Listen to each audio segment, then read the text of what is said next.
Welcome to Rising Together, a weekly inspirational podcast designed and dedicated to honor stories of human resilience, creativity, and healing. I'm your host, Meg Collier. Thanks for joining me here.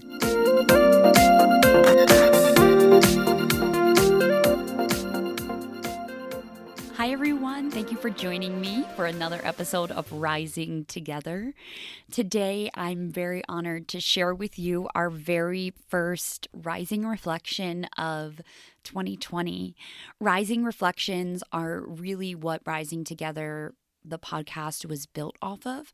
They are stories of human resilience, people just like you and me that are traversing really big, heavy, often emotionally turbulent circumstances in their lives. And these courageous humans come on here to be deeply seen, deeply held, deeply felt, and deeply witnessed in their story of how they rolled around and subsequently rose from the ashes.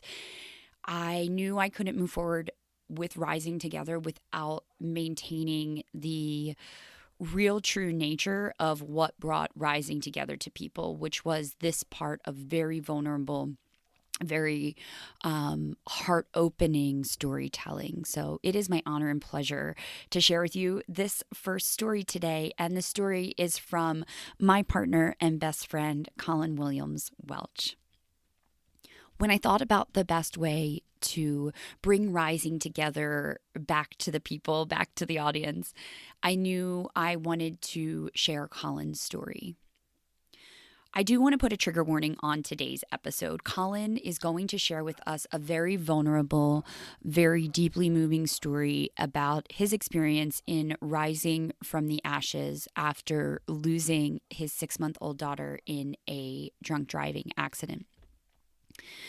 While this event happened and this loss occurred 17 years ago, the lessons and the insight and the wisdom that Collin has gained through this experience is nothing short of amazing. And you will see that in his perspective and his storytelling when he shares his story with us here in just a moment.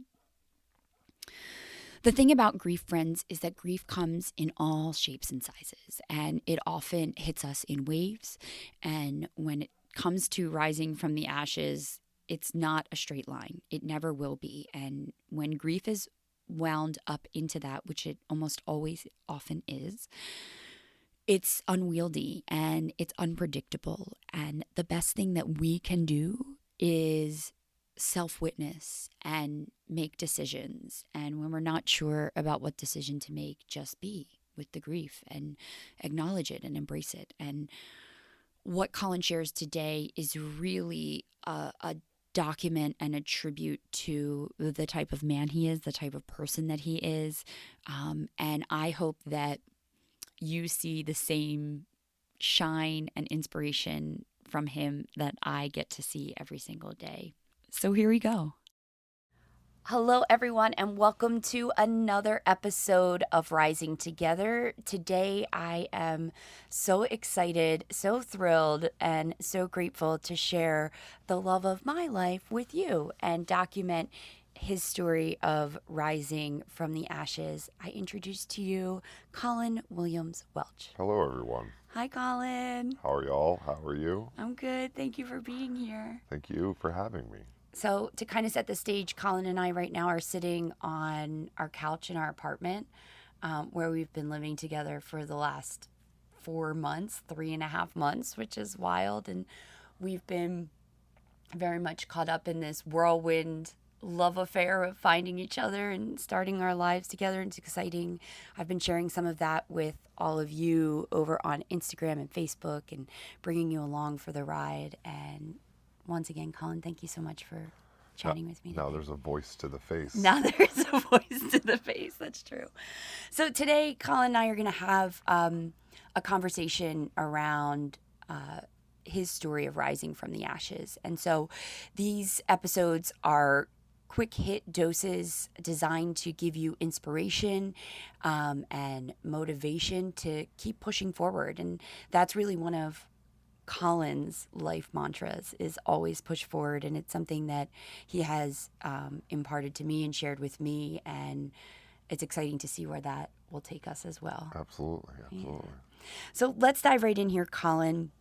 The whole purpose of us sitting down today is to capture a moment in time when you felt like your awareness, your life was kind of burning down around you. Absolutely. That moment of being in the flames and then kind of coming to. Do you want to bring us into that story and let us know where you were at when one of those moments happened for you? Absolutely, absolutely. Around 2001, I got into a very interesting and tumultuous relationship, which unfortunately, instead of ending up with breakup like some should, ended up with a pregnancy that I don't think either me or the young lady prefer to have happened. But as good people, we chose to take on the challenge. Though our relationship was so minuscule in love that it kind of created a issue in general. It all changed in a very unfortunate event when a DUI accident happened. A drunk driver hit the car that my baby's mother and child were in. And unfortunately, my child passed because of the car accident. It was a very, very dark time, and because of the issues with the relationship and the issues that were very strongly at hand before the accident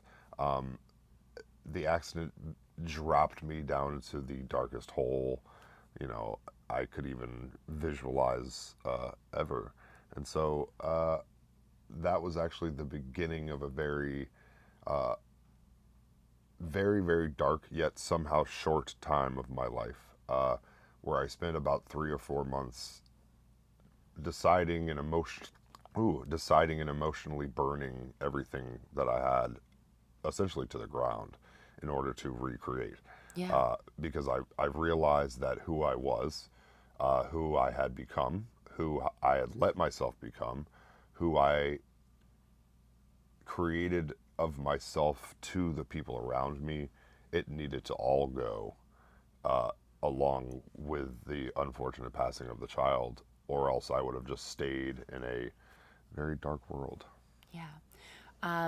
First of all, I want to salute your bravery for sharing this story with us. I know there's so many other people out there who have lost people close to them, or parents who have had to say goodbye to their children. And thank you for talking with me today about this, because I know even though time elapses, it's still a sensitive and poignant subject. So Absolutely. I appreciate it. I want to go back to those where you said you were in that dark place where you realized that you needed to transform, that this very terrible, devastating loss that you've incurred, losing your daughter, pushed you to say everything's got to change. But I'm sure it didn't come that swiftly. So that's the moment that I really view as like rolling around in the ashes, right? The fire has burned, and here you are with kind of nothing left but yourself and your own thoughts and your own perceptions on the world. What was it like for you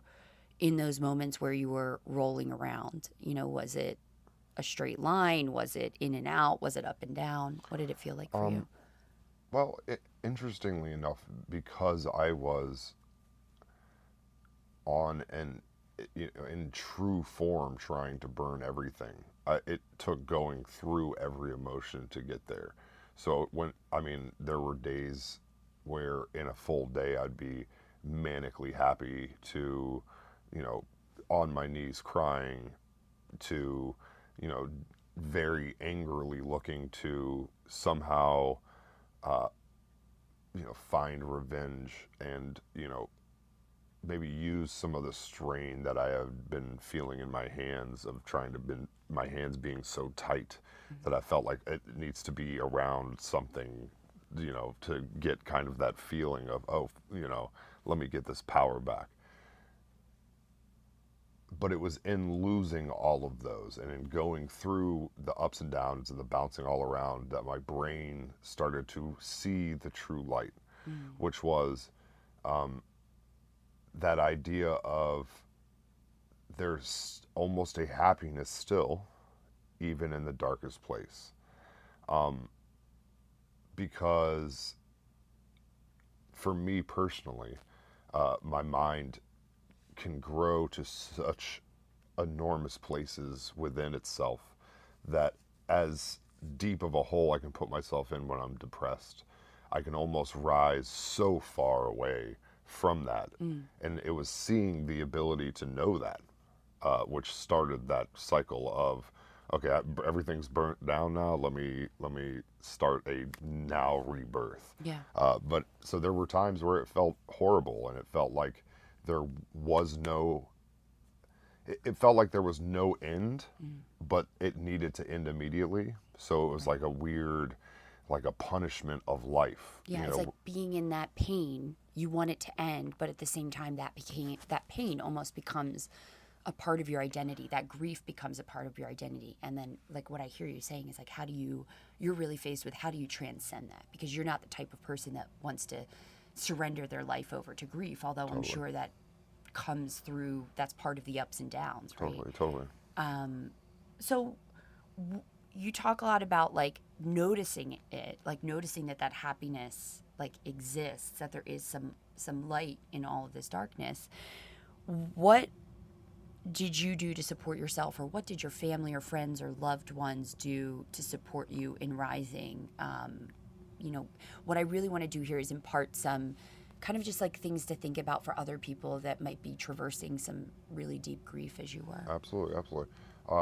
One of the semi unfortunate things about my path was that in order to burn things to the ground and in order to erase that, I had to get rid of everything, and I had to be alone on a lot of the feelings, because I knew at that moment, especially with this situation, in a weird side note, when you lose your child, people have an over-exasperated idea of depression in their head when you tell them that.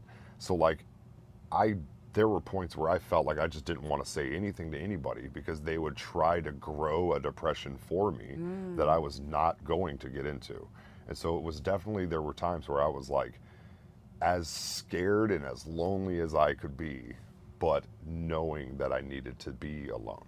Yeah. Knowing that I had to do it mentally myself, because the other people are just guides on this path.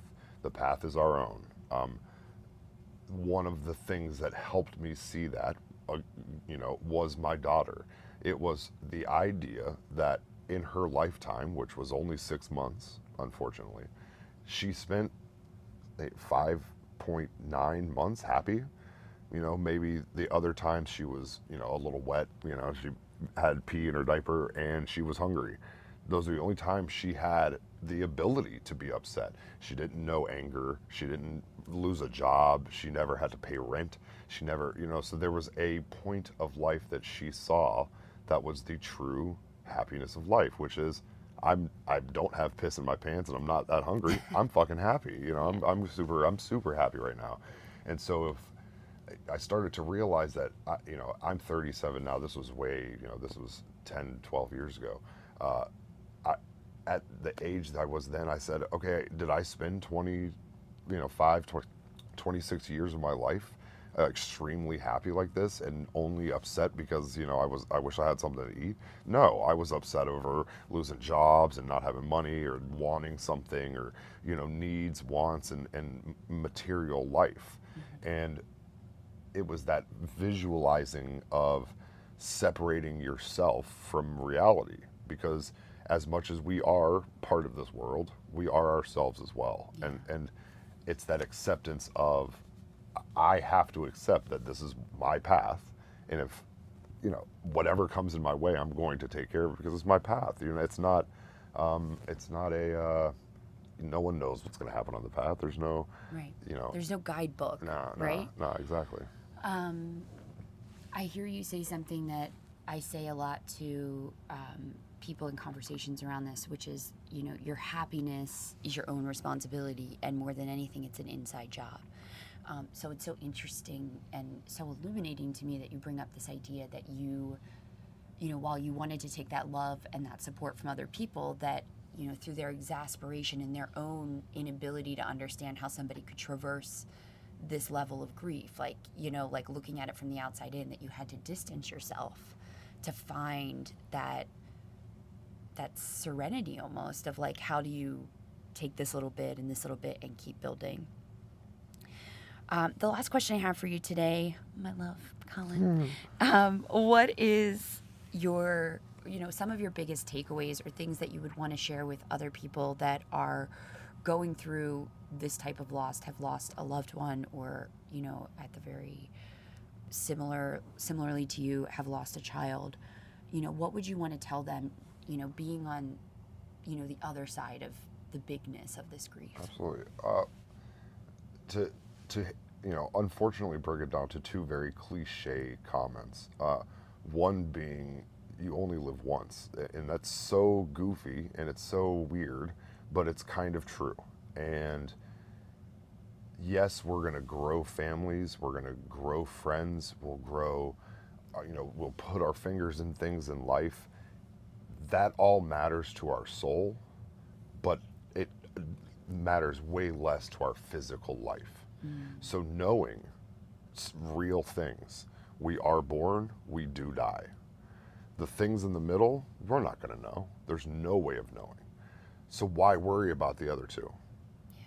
Why worry about when you're going to die or if you're going to die? That's irrelevant. So when you have someone that passes, or a friend that leaves, or a relationship that goes sour, or something where you lose something that had been so dear to your heart, it's still, even if you were to lose a limb, you push forward because that's your life. That's the path you've been given. And it's a very, semi, I guess Buddhist way of thinking, like, your rise to enlightenment is irrelevant to any other person's.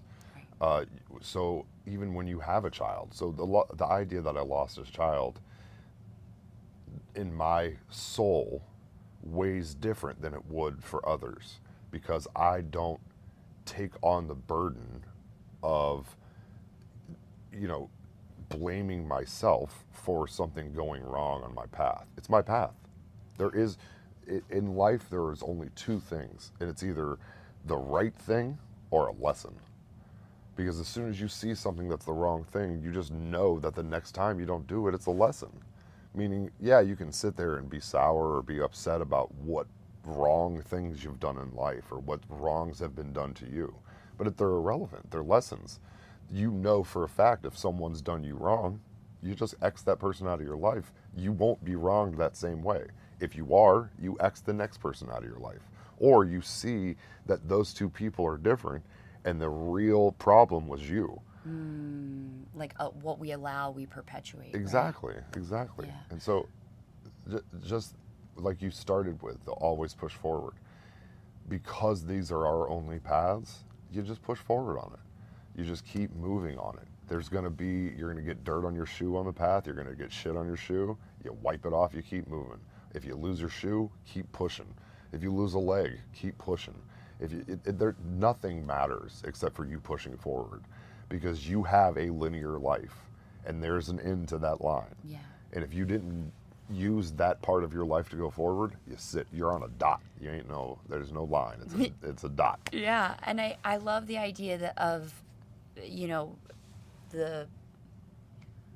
I love the idea of thinking about the linear path that we're on, but also kind of the spiral of the experiences that we have, right? Like, and that's really highlighted in this idea of looking at things as like something great or a lesson, because that lesson, it doesn't become something wrong that you need to like berate yourself over or like pain yourself over or punish yourself for. I think there's a lot of people out there who have, lost people or have lost things, jobs, money, whatever, who are berating themselves for it, or parents who think, I know a lot of people who have lost children to overdose, different, but in the same vein, who blame themselves. I could have done more. I could have been there. I'm sure you probably in the very beginning stages went through all of those, all of those scenarios, and that's real. Like, that part of it is real. And I think that these rising reflection stories are really about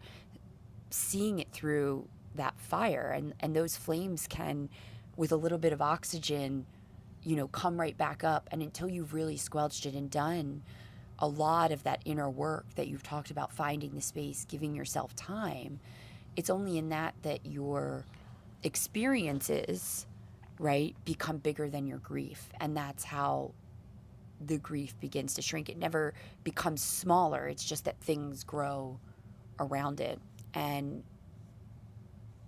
the lesson of always push forward is something that has positively impacted my life as well. It's kind of just APF is an acronym that we throw around here in our home a lot, and it's really helped me overcome some big things in the last few months, and some things that maybe in retrospect I would have blown out of proportion but didn't need to be, and I think when we do commit to figuring it out and healing our hearts and going inside, we have this tenderness waiting for us, this self-love waiting to be unhatched. And I'm so grateful you found that for yourself.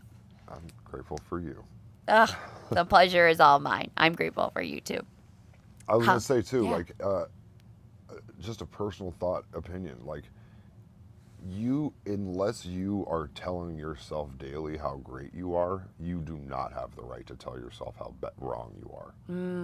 That's so powerful. You do not have the right to degrade yourself or to blame yourself for shit if you're not giving yourself credit for everything else. Yeah. Because that's how it works. Yeah. If you're getting blame, you also take credit, and then that's the real meat.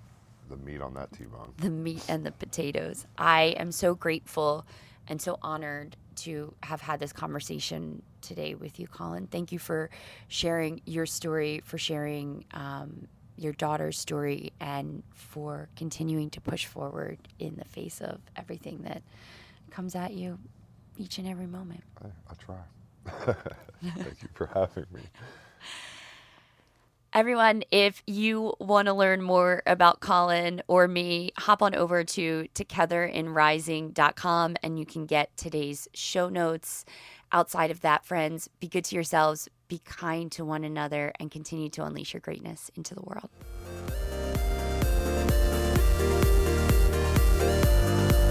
Thank you so much for listening to Rising Together. This podcast was edited by Sharon Rudiman of Wild Women Healers. The podcast is hosted by me, Meg Collier.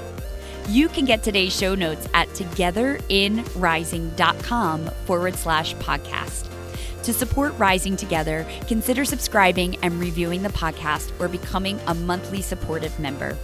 Thank you from the bottom of my heart to yours for being here as we document the journey of rising from the ashes.